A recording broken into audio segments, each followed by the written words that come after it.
Hi friends, welcome back to Art Speaks channel. So இன்றைக்கி நம்ம இந்த வீடியோவில் என்ன பார்க்க போகிறோம் அப்படின்னு பார்த்திங்கன்னா, ஒரு சூப்பரான பெயிண்டிங் ஐடியாஸ் தான் பார்க்க போகிறோம். இந்த பெயிண்டிங் பார்த்திங்கன்னா ரொம்ப பிகினர் ஃப்ரெண்ட்லி, யார் வேணாலும் ரொம்ப ஈஸியாக ட்ரா பண்ணலாம். ஓகேவா? ஃபஸ்ட்டு ஒரு நோட்டில் வந்து மாஸ்கிங் டேப் வந்து ஒட்டியிருக்கேன். ஸோ இதே பெயிண்டிங்கை நீங்கள் வந்து கேன்வாஸ்லையுமே பண்ணலாம், ரொம்பவே சூப்பராக இருக்கும். அப்புறமா ஆரஞ்சு கலர் பெயிண்ட் எடுத்து அந்த பேப்பருடைய முக்கால்வாசி பேப்பரில் வந்து ஆரஞ்சு கலர் வந்து நான் அப்ளை பண்ணியிருக்கேன். கீழே இருக்க போர்ஷன் மட்டும் அப்ளை பண்ணாதீங்க, மேலே இருக்க போர்ஷன் ஃபுல்லாகவே வந்து ஆரஞ்சு வந்து நான் பெயிண்ட் பண்ணியிருக்கேன். இது வந்து பார்த்திங்கன்னா நான் ஃபுல்லாகவே ஆரஞ்சு தீமில் பண்ணியிருக்கேன். நீங்கள் வந்து பேக்ரவுண்ட் வந்து வேறு கலர் கூட சூஸ் பண்ணிக்கலாம். ஓகேவா? எனக்கு வந்து இந்த எஸ்தட்டிக் ஃபீல் வேணும் அப்படின்றதுக்காக இந்த ஆரஞ்சு ப்ரௌன் அந்த ஷேட்க்கு வந்து நான் போயிருக்கேன். ஓகேவா?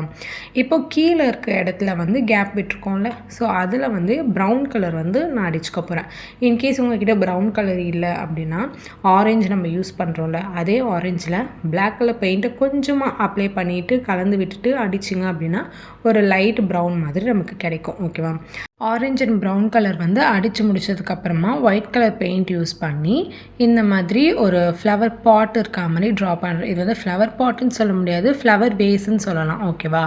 அந்த ஃப்ளவர் வேஸ் வந்து ஒயிட் கலரில் இருக்கணும்னு எனக்கு தோணுச்சு. ஸோ அதனால் நான் ஒயிட் கலரை வந்து பெயிண்ட் பண்ணியிருக்கேன். நீங்கள் வேறு எதாவது கலர் கூட சூஸ் பண்ணிக்கலாம், அதுவுமே நல்லா தான் இருக்கும். ஓகேவா? ஆனால் ஒயிட் கொடுக்கும் போது அந்த பேக்ரவுண்ட் நம்ம வந்து டார்க்காக அடிச்சிருக்கோம்ல, ஸோ அதுக்கு வந்து கொஞ்சம் நல்லா ப்ரைட்டாக எடுத்து கொடுக்கும். அதனால் வந்து நான் ஒயிட் கலர் வந்து நான் யூஸ் பண்ணியிருக்கேன். ஸோ ஃபர்ஸ்ட்டு இதுக்கு வந்து பார்த்திங்கன்னா ப்ரெஷ்ஷு பார்த்திங்கன்னா ரொம்ப மெலிசாக இருக்க மாதிரியான ப்ரெஷ் வந்து யூஸ் பண்ணிக்கோங்க. அதாவது ரவுண்ட் ப்ரெஷ் மாதிரி இருக்கும்ல, ஸோ அந்த மாதிரி ப்ரெஷ்ஷஸ் வந்து இதுக்கு யூஸ் பண்ணிக்கோங்க. அப்போ தான் ரொம்ப ஈஸியாக இருக்கும். அப்புறம் கொஞ்சம் தள்ளி மேலே வந்து பார்த்திங்கன்னா ஃப்ளவர் வந்து ட்ரா பண்ணிக்க போகிறேன். நான் ரொம்ப சிம்பிளாக இருக்க மாதிரியான ஃப்ளவர் வந்து ட்ரா பண்ணியிருக்கேன். அதுவும் வந்து எல்லோ கலரில் கொடுத்துருக்கேன். ஏன்னா எல்லோவுமே வந்து கொஞ்சம் நல்லா பிரைட் கலருன்றனால அது நல்லா தெரியுன்றதுக்காக எல்லோ கலரும் கொடுத்துருக்கேன். அப்புறமா அகெயின் நான் ஒயிட்டுக்கும் அந்த எல்லோ கலருக்கும் வந்து டபுள் கோட் வந்து கொடுத்துருக்கேன். ஏன்னா கொஞ்சம் டிரான்ஸ்பரண்ட்டாக இருந்த மாதிரி இருந்துச்சு. ஸோ அதனால் டபுள் கோட் வந்து நான் கொடுத்துருக்கேன். ஓகேவா? அதுக்கப்புறமா ஸ்டெம் வரைய போகிறோம். ஸ்டெம்க்கு வந்து நீங்கள் க்ரீன் கலரும் கொடுத்துக்கலாம், இல்லை ப்ரௌன் கலரும் கொடுத்துருக்கலாம். நான் வந்து க்ரீன் ஷேட் வந்து கொடுத்துருக்கேன், நல்லா டார்க் க்ரீன் வந்து கொடுத்துருக்கேன். ஓகேவா? அப்புறம் லீஃப் வந்து க்ரீன் கலர் லீஃப் வந்து கொடுத்துருக்கேன். க்ரீனில் வந்து பார்த்திங்கன்னா டார்க் க்ரீனும் அடிச்சுட்டு அதுக்கு மேலேயே வந்து லைட் க்ரீனும் அடிச்சிருப்பேன். ஃபைனலாக மாஸ்கிங் டேக் பண்ணி நீங்கள் ரிமூவ் பண்ணிட்டீங்க அப்படின்னா நம்மளோட ட்ராயிங் வந்து ரெடி ஆகிடுச்சு. ரொம்ப ஈஸியாக இருக்கும்னு நினைக்கிறேன். கண்டிப்பாக ட்ரை பண்ணி பாருங்கள்.